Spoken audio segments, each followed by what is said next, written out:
Hey, good evening, good afternoon, everybody. Welcome to our weekly Meet the Atheists discussion. It gives me great pleasure today to introduce to you somebody I ran into across on TikTok. And Payton, welcome to our show. Thanks, Dean. Thanks for having me. It's a pleasure to be here. Yeah, amazing. So let's just jump straight into it, Peyton. Tell us a little bit about your religious background. I mean, did you grow up in a religious environment? Were your family religious? And how did it influence you, in your formative years, if you had to take a look from an outside perspective?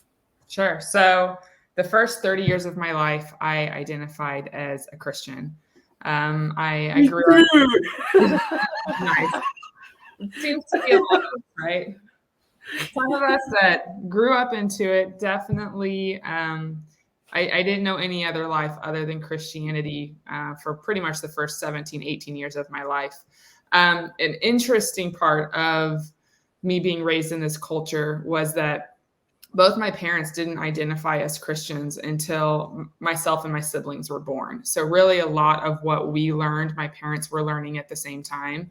But they dove in 100%. They went from, I don't know if they would have identified as true atheists prior, but they went from kind of living that lifestyle, the secular lifestyle, to then every single thing that was surrounding our family was influenced in some form of Christianity. So the school I went to, K through 12, was a private Christian school. The church I was affiliated with was a non-denominational Bible Christian school or Christian church. And then all of the friends and family that I was around were all Christians. So my parents really put up these four walls, put us in this box as children, that this was the lifestyle that they had chosen for us to live. And even though they were still learning and really still kind of buying into Christianity, they decided they were going to string us along with them. So I lived in your typical like Bible thumper home. Like my family, we did devotion every morning at the breakfast table. So we were not headed to school until our devotion as a family was done. We did our prayers together. We did our missions work together. We did, Wednesday night church together, Sunday morning, Sunday night church together, Bible studies. I mean, anything that, is within that community, sign us up. We are a part of it as a family. And then right as I hit junior high, my mom sat us all down and let us know that she had been called to become a preacher. So my mom is a preacher. She's actually headed back to school to get her doctorate and continue her studies, but she spent all throughout junior high and high school, she was what you call a Bible study fellowship leader. So it's BSF. It's really common in the States. There's thousands of people that are signed up within this program. And she did an all-woman study. So her congregation is about 500 women. And so I've since then, I've kind of always identified as a preacher's kid. And I would say my whole family kind of lived under her belt, and she paved the way for how we identified ourselves as a family. So yeah, that's a very interesting dynamic, because there must be these inherent expectations of you if you are in that specific role, with this matriarch who's so deeply entrenched in the religion. You are, there's certain expectations of you, as I would think. Very much so. My dad was just as involved in the church as well. He was a deacon. My dad actually built the church that I grew up in. My dad's in construction, so he had a big hand in it. So my family's reputation was definitely something on the priority list within my parents. We were well known, still are well known in our community. And yeah, the expectations were there on how we led by example for our community and for each other, within our faith. Oops, and here comes the black sheep. Yep, I am your typical middle child preacher's kid. So my story just starts there. Like, what was the linchpin? What was the turning point for you? Where did you decide that, this is definitely, there's something not right here? Yeah, I keep getting that question a lot, and I think I'm still trying to structure it out, what that looked like. I really don't think there was one moment for me. I think since a young child, I've always questioned everything. I've always been that person that has been, you have to give me proof, or you have to give me the facts in order for me to move forward and make the decision. I'm a very black-white person. And I think my parents knew that from a very young age. I actually remember, there's obviously the purity culture within Christianity. And I want to say it was maybe like 7th grade, 8th grade. My mom took me on this weekend retreat to talk about purity and talk about what it means to save yourself for marriage. And we were there for 4 days. And the last day of it, we went through this book together. This, a mom teaches her daughter all the things you need to know about it. And on the last day, I was supposed to sign this document that was me promising to save myself for marriage. And it was like a letter to God or something like that I had to sign it and commit to it. And I told my mom, no. I said, no, I'm not signing that document. I can't promise something that I'm not fully believing to. And it was always those little moments like that I still identified Christian. I still believed in God. I believed that, Christ had died on the cross to save me, but I didn't want to commit to something fully that came, especially from my parents, that I hadn't felt that spirit come upon me and say, this is the route you need to go. So, I had that as a child, but there were 2 moments, one when I was a teenager and one in my mid-20s that really impacted my life and really impacted my choice to continue to move away from Christianity.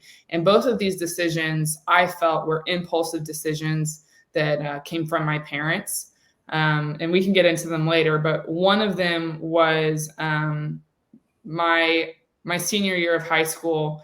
I was living your somewhat rebellious stage as a Christian girl. Rebellion meaning, I didn't want to do Bible study, and I didn't want to go to church on Sunday. I sure as hell wasn't out there drinking or sleeping around or anything. But my parents actually sent me off to like an outdoor boot camp.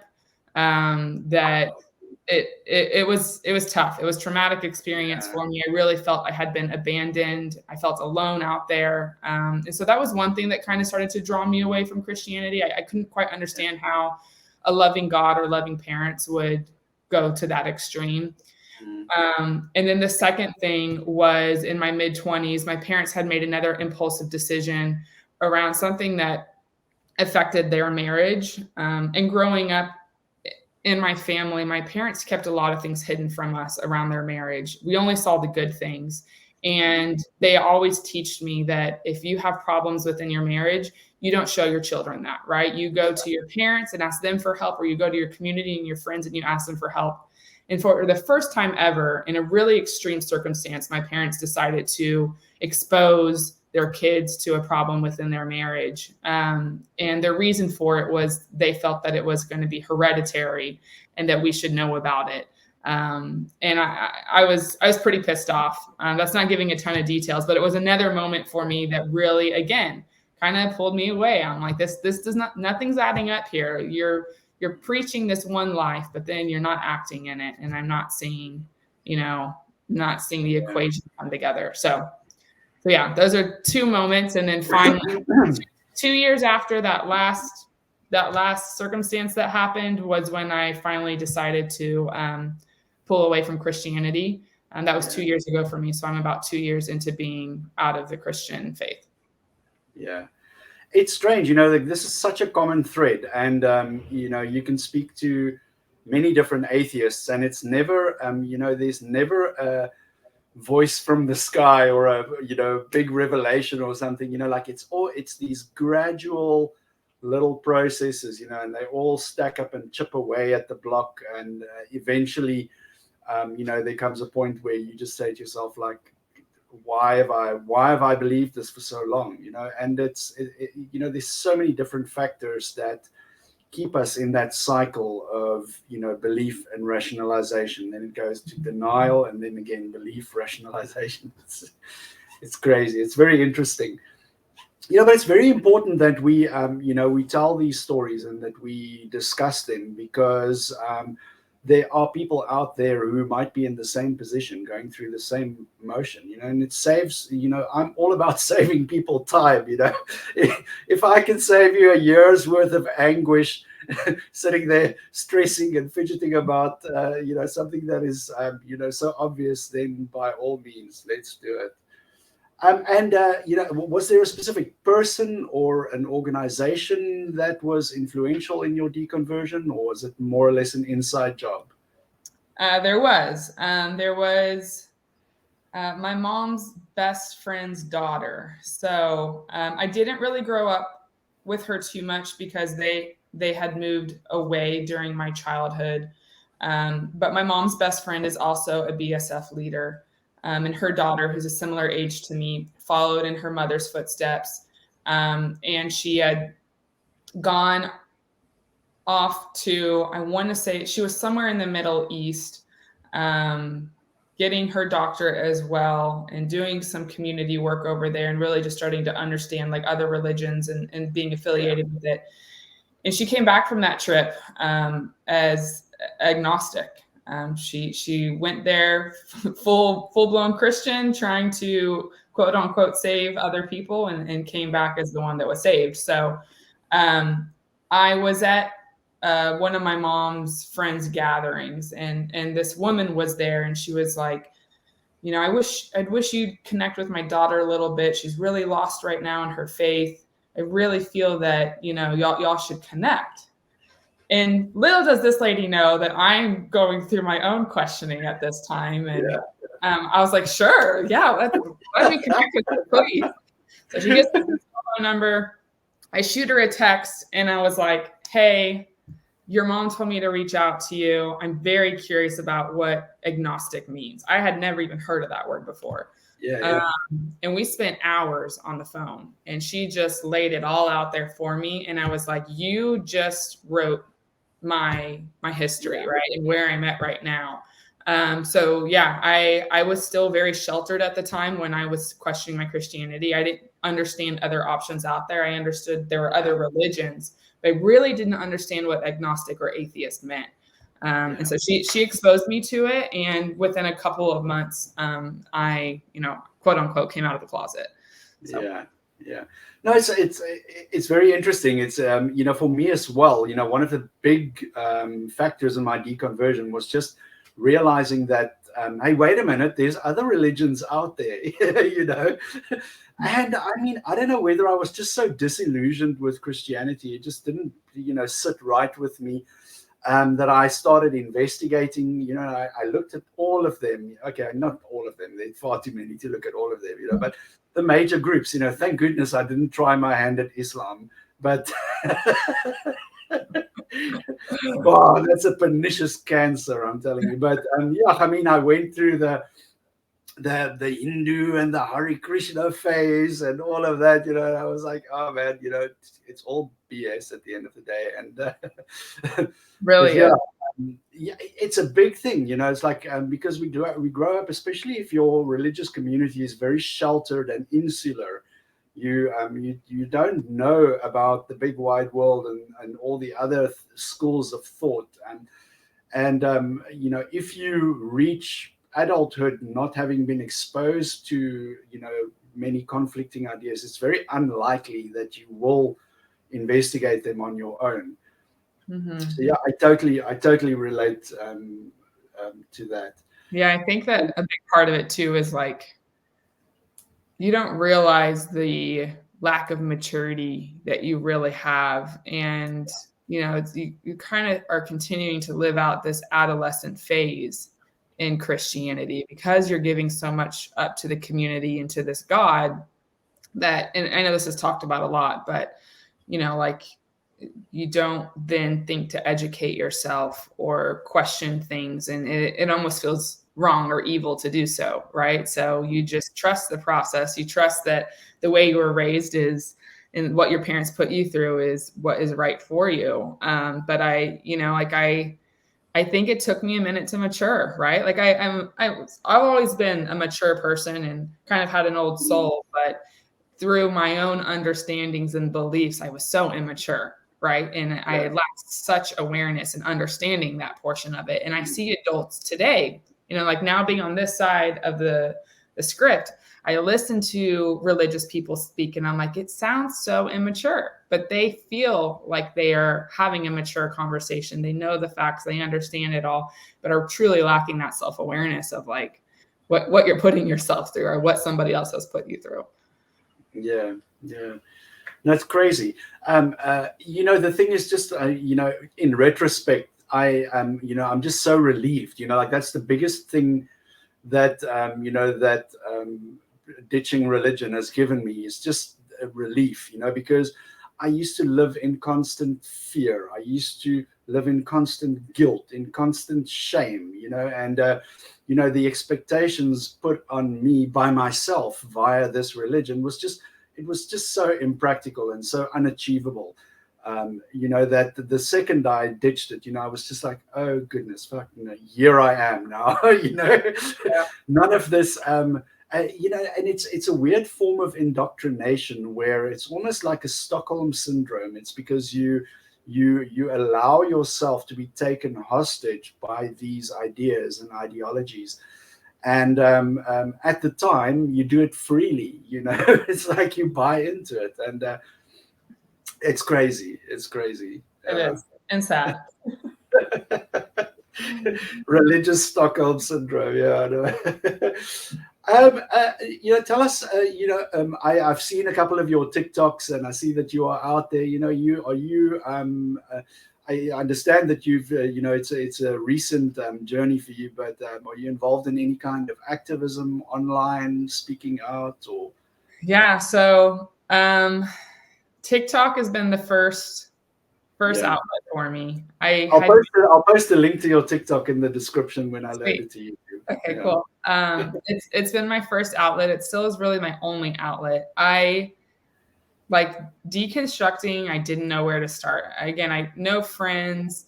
I didn't even know the percentage of atheists out there or agnostics out there. In my head, I was still kind of living in that bubble of like, there's so few of us. And, if I am to say anything or expose myself, like what could I lose from this? And I had a TikTok profile I had started during the pandemic. And I came across Evil is Framed, who I'm sure you're familiar with on TikTok. And I was like, whoa, I thought that girl is me, and she is exposing herself, and she has the not exact same story, but a very similar story. Yeah. And I remember going to, and I just really had not seen that kind of stuff on social media, period. I hadn't even like really Googled much. And that really started off for me just about, I'd say, a year ago, maybe not even then.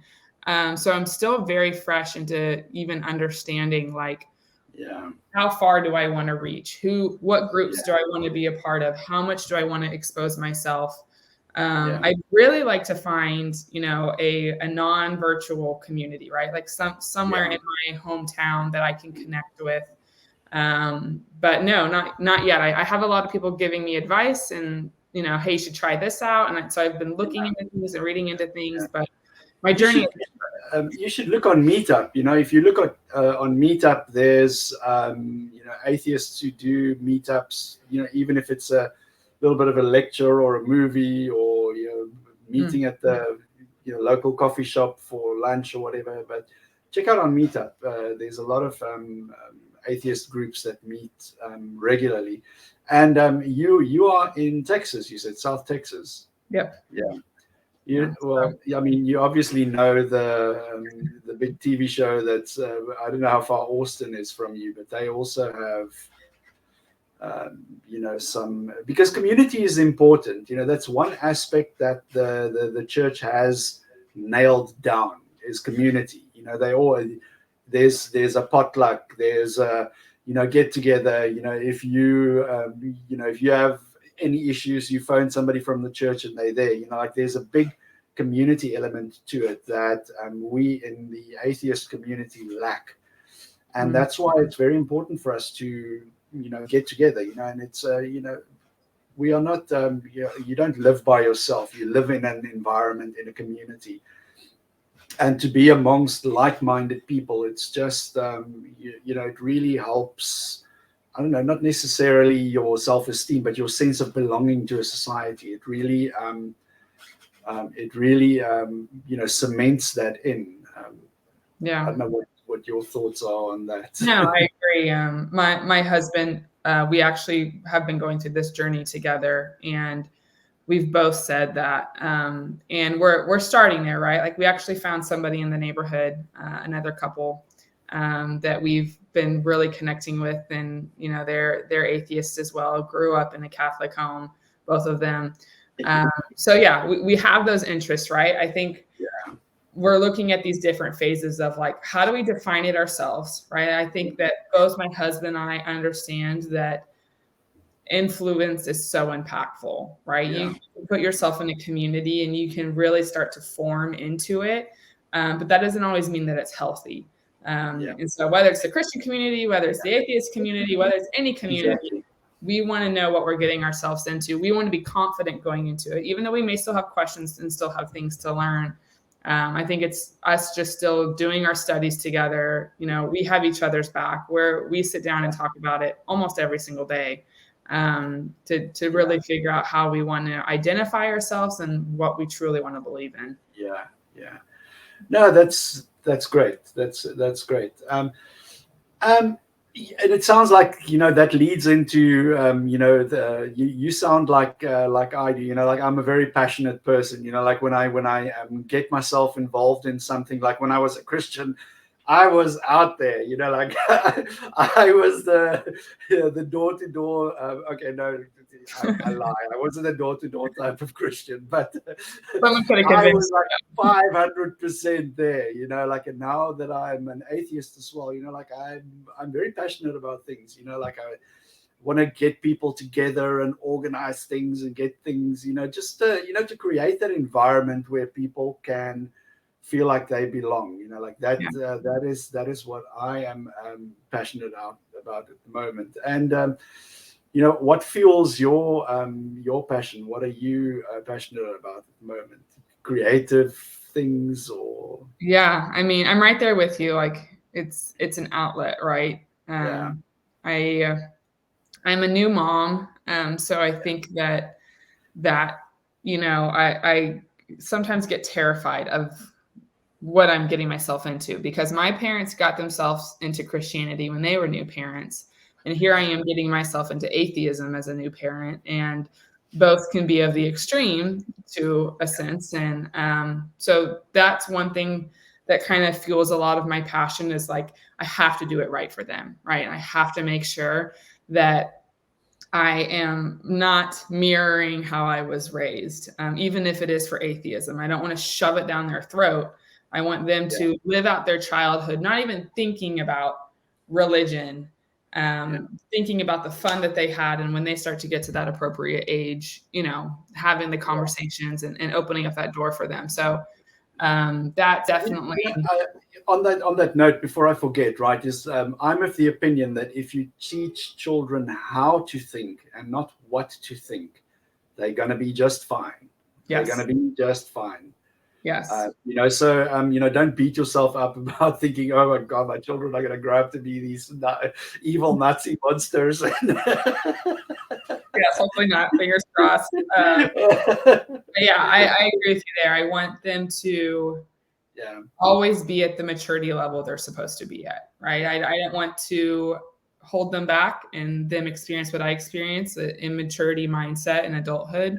And I don't want them to be over mature for a certain age, where it brings on anxiety and depression and all these fears of things they don't have to deal with at their age. So exactly. I'm right there with you.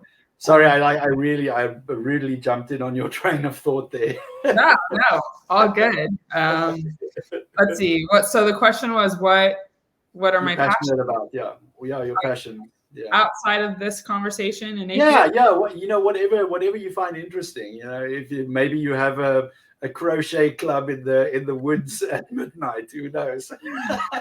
Not quite that, but not ever against it. No, so I'm definitely passionate about music and arts. I play the guitar. Actually, my guitar is like right here. You can see it. There's my guitar. Play the piano and the guitar. So that I also am very passionate about motorcycles.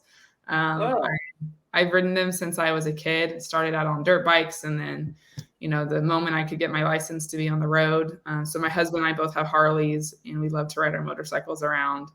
That's it. I'm too much of a wimp, Firstly, I'm too much of a wimp to play guitar because those strings hurt my fingers. I mean, and secondly, a motorcycle, I know myself, I'll end up wrapped around a tree. Yeah, it's not for everyone, but I've always been into the extreme sport type. So, and then my career too. I'm like full force in. I'm a full-time mom, but full-time worker as well. I work for a tech company, and I just moved into this new global role. So I nice. experience a lot of new things that I haven't experienced before. So it's been a big passion of mine lately. Yeah. And how's your work colleagues? I mean, like, do you have any atheist colleagues there, or is it what's the environment like? Funny you ask. Hopefully, none of them see this video. But I identified as a Christian, and I've been with the company for 6 years. So everyone there knows me as a Christian. I actually still have some colleagues that still pray, say they're praying for me and send me Bible verses. And I have not come out to the workforce yet about my atheism. So actually there's one girl that knows. I shared my TikTok with her. So no, I do not have a community at work. I need to get there, but I fear a lot of things, right? I fear like what that may look like and how that could affect my career. Yeah. Like this is also, this is something that, that whole, people always see this coming out as an atheist thing as this big earth-shattering moment where people are going to be grasping at their pearls in shock and go, oh, shock and horror. This person says it's not like that, like people, generally, I prefer to go like, oh, that's interesting. I don't believe that, and just leave it up to a conversation, because, we're very tempted to, especially when religion is pushed upon us as atheists, we're very, it's very jarring, and we don't like it. And that's usually the worst possible opportunity to put your foot down and say like, hey, take your religion and shove it up your ass. But it's very interesting. I love the dynamics. I don't know. Maybe I'm just a connoisseur of what do they call it? Schadenfreude. I love to see people reaction. I love to see the reactions. Yeah, I think it goes either way for me. I haven't told many people, and the people I have told, I've lost those relationships. So, I fear that. I lost one of my best childhood friends. I lost the relationship with my parents. And these coworkers at work, I'm pretty close with them. And I think one thing I fear is like, and it should not matter, right? But it's still things that go through my head is like, even when I was kind of phasing out, there were still moments where I was, to your point, that 500% Christian, right? Like I was even at work on conference calls, putting together slides that used analogies from the Bible. I remember referencing the wise man that built his house upon the rock, and comparing that to what it's like to build a strong business. And then to come out atheist, people would be like, what the hell? Like just a couple months ago, we were talking about the wise man building his house upon the rock. So, I think it's more there's appropriate times where I can be laid back and relaxed about how people react to me. But what I've experienced thus far has been, okay, I need to find a better approach to how I'm doing it, because for me, I've been deconstructing for a while. So to just bluntly say, oh, I'm now an atheist is fine with me because I already experienced the loss. But something I realized was that person is in that moment having a shock and experiencing loss that I already went through. So, I'm getting better at it. I'm starting to have more conversations and feel confident in a lot of my friends that are Christians, and they are all very supportive of it. The ones that I have told. So, we're getting there. Yeah. I mean, it also, what I found is it becomes a non-issue after a while. When I was, when I just discovered I was an atheist, I had this burning desire to rid the world of religion, and a decade and a half later on, I'm like, please, don't worry me with your religion. It just becomes a non-issue. It's almost like only time that beg your pardon? I would say that's almost like the phase I'm going through right now is I would love for my family to not be religious, but you have to get that out of your system, I know. You have to go through that. You have to go through that phase, because it's very important in your journey to, to establish that identity. Like, okay, I'm angry about this. This is an injustice. I want the world to be rid of it. It's a very important thing to experience and to go through. It's just it's what I've discovered. I mean, this is just my journey. It might not necessarily be yours going forward. Is that it's a big mountain. It's a very big mountain to climb. And if you save your energy for life. Like that's what I'm saying. Is like just live your life and be you. When the only time that I'm get angry about religion or upset and verbose about it now is when it becomes an imposition. I do not stand for when people use religion as an imposition on me. Like I have to do this or that because of their religion, or I have to say this or that, or I can't do this or that because of your religion. Then it's an imposition, and I don't take that lying down. That's when I do speak up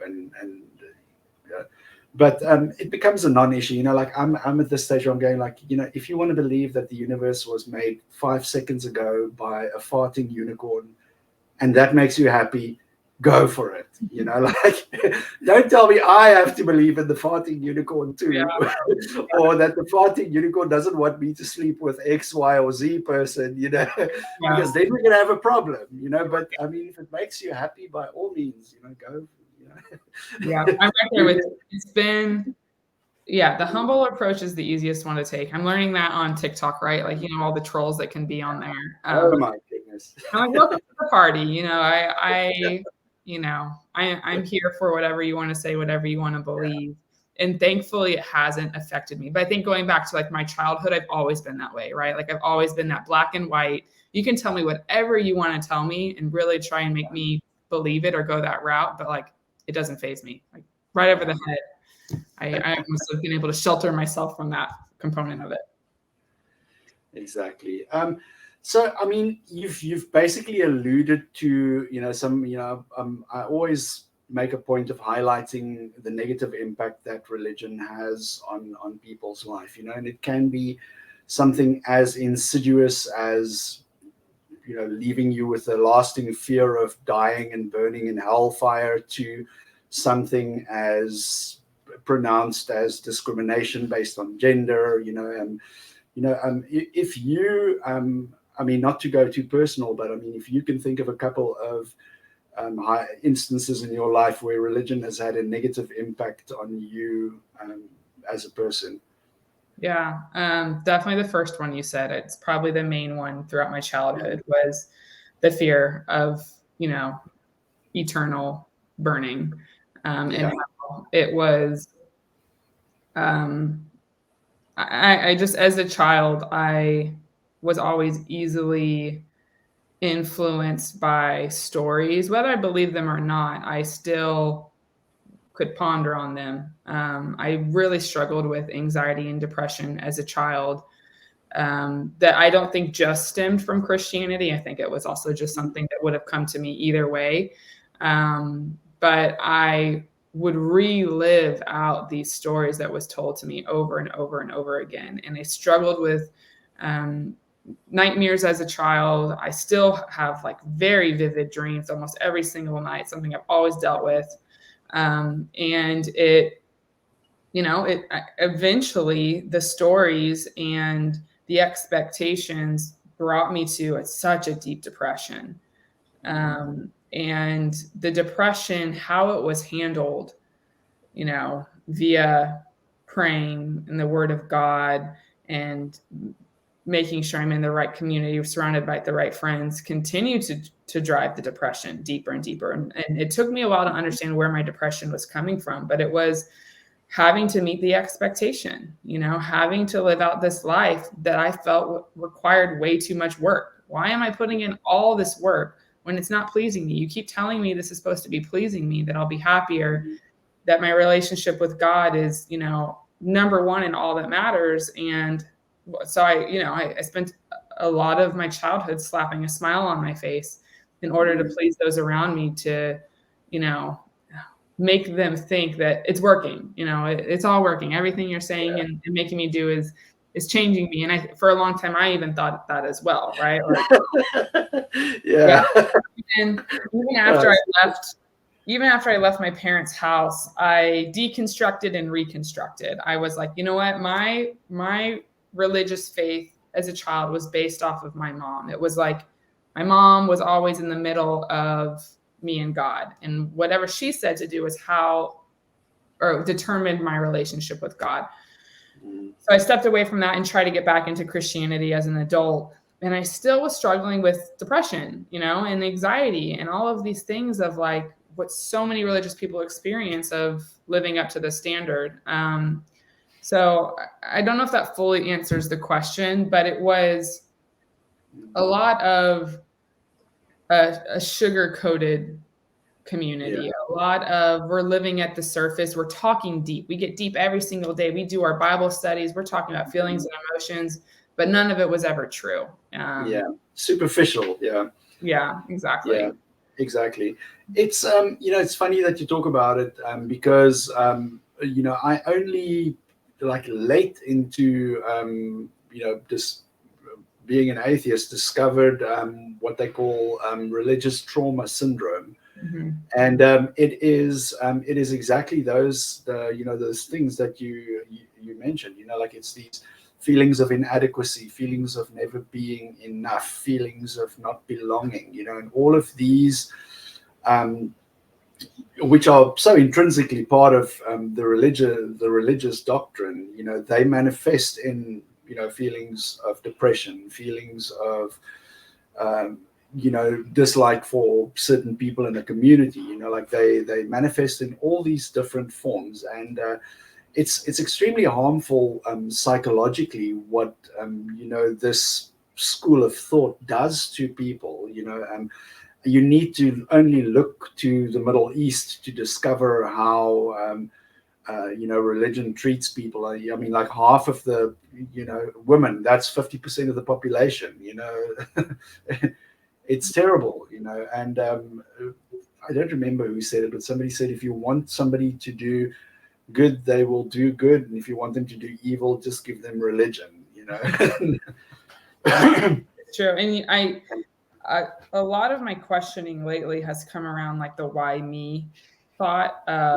There's 3 of us in my family that were raised the same way, obviously all different personalities and different experiences. But how is it that they came out hitting the expectation that my parents and God had set for them, and then there was me, right? And so I think about that a lot. I think about, if I was raised in a different religion, or if I was raised in a different family, say I was raised Muslim in the Middle East, would I still have found atheism?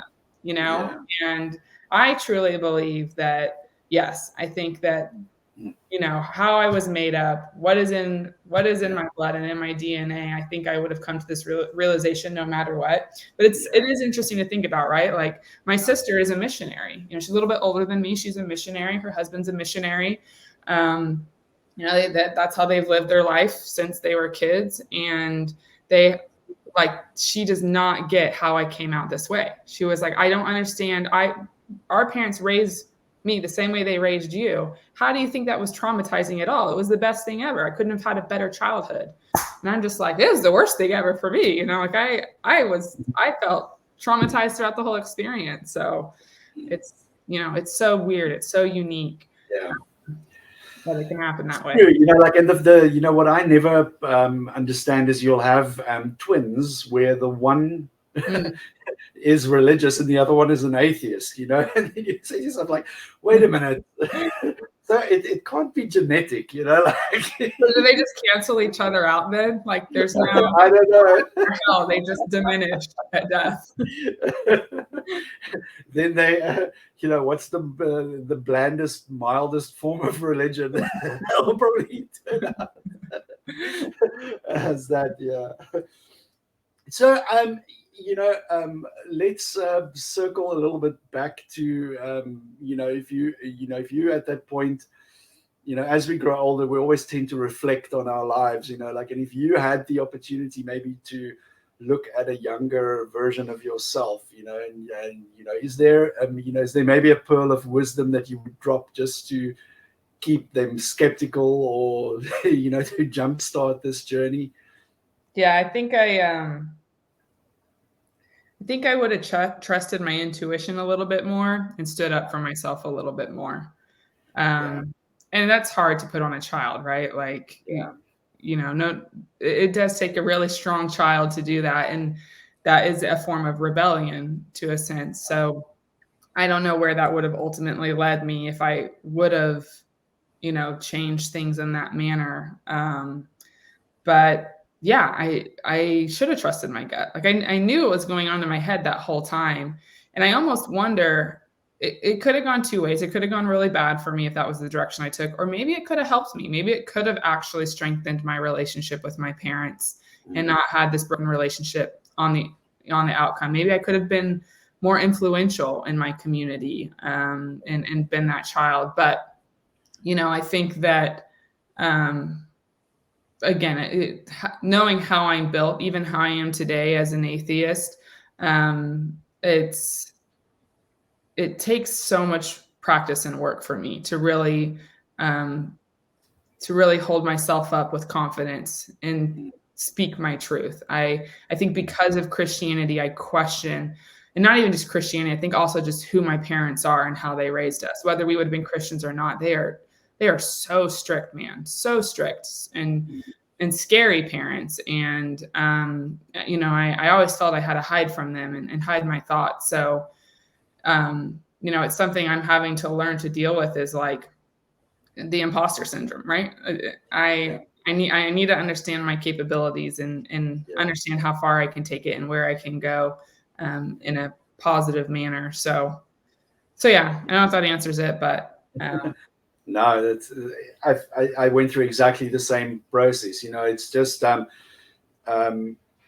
you know, religion basically robbed me of my authenticity. You know, it's such an intrinsic part of us we as humans, we love authentic experiences, you know, and then religion comes along and teaches you that, you know, your real you and who you are authentically is not who you're supposed to be. You're supposed to be this person, you know, with this kind of demeanor and that kind of outlook. And, you know, it's weird, you know, like the second you said, this whole imposter syndrome, you know, like it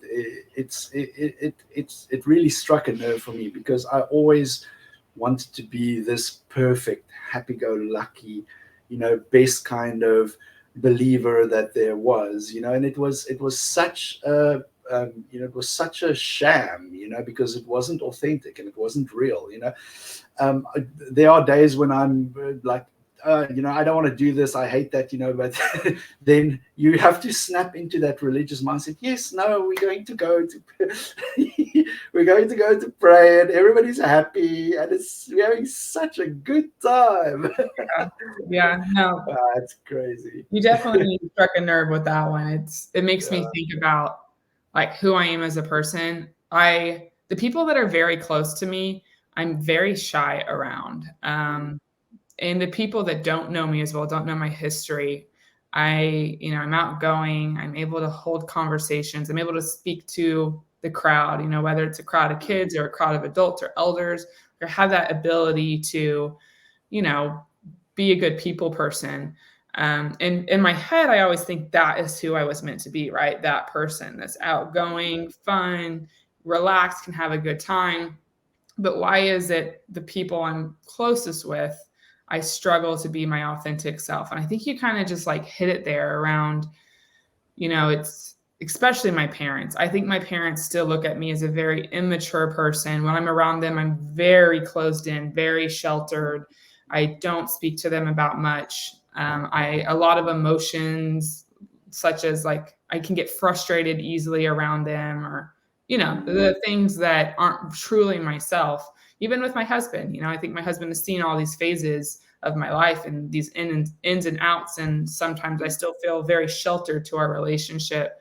So I don't know. I think you've definitely said something that I haven't ever really thought of, around, is the authentic self that one that's around the strangers? Is that me? Is that who I was always truly meant to be? And I'm still dealing kind of with this trauma that puts me in this shelter, that puts me in this box that I really have to work through. And I think sometimes this is going to sound, I'm just throwing it out there, it sounds so immature saying it out loud. I've thought of it multiple times of like, when can I flip that switch with my family? When can I show them my authentic self? And I know that's what I need to do. But for some reason, I hold on to this other version of me around them. And I struggle letting go of being that negative Nancy around them and being like almost disgusted with the environment I'm in. But I love what you just said. I think that. Yeah, it's exactly that. It's a control environment.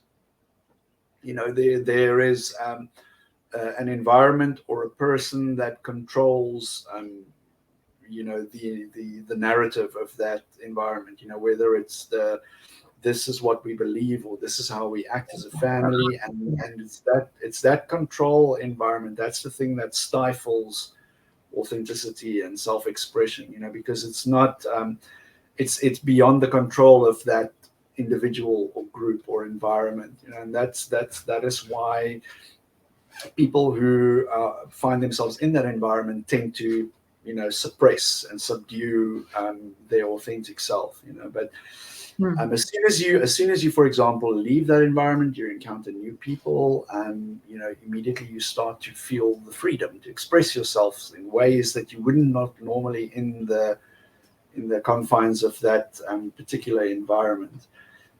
It's so insidious, like it's you don't recognize it while you are in the throes of that dynamic, but it's only upon reflection, when you step out of it, that you realize, hey, wait a minute, like what's going on here? This person is like really controlling, this religious aspect of them are really controlling, and I don't like it. It's very very weird. Yeah, I need to look more into it. It's something that's always been on my conscious, and I'm always aware of almost this split personality that I can have with the old me and I guess who I'm supposed to be. And sometimes it drives me nuts. I'm like, I just wish I could walk into that environment. I wish I could just walk into my family's home and just be like, screw you all, like fucking God, screw everything you have to say. I'm gonna chill in this house and be cool about it. But yeah, it's not easy. There's a lot of memories at that house, right? A lot of not so happy memories. And to your point, the boundary has been set there. My parents could have 40 people at their house and only 3 of them be Christians, and they will still force those 40 people to pray with them. They will say, let's hold hands. They will. I've seen it happen. And it blows my mind that they think that everybody just wants to be a Christian and hasn't found God and is lost. And I'm just like, wake up, wake up. And I probably should have mentioned this early on, but marrying into my husband's family, I think I was so embarrassed of my family, even though I still identified as a Christian. His family, his mom's Catholic, his dad's an atheist, but grew up in the Christian home. And that was always a big trigger for me. His family's going to come over. Our families are actually pretty close. His family's going to come over. My parents are going to want to pray. like, I don't know how to handle this. And my mom actually called me out. My mom you probably had like 20 conversations. My family is really religious. I prepared. I told you my family is really religious. And they probably didn't give a shit, right? They were probably like, okay, cool. Yeah. And I'm over here freaking out. And my mom actually called me out once. She was like, I don't think they're uncomfortable with praying. I think you're uncomfortable with praying. Yeah. And I was like, dang. And I didn't let her know she was right, but I was like, she's right.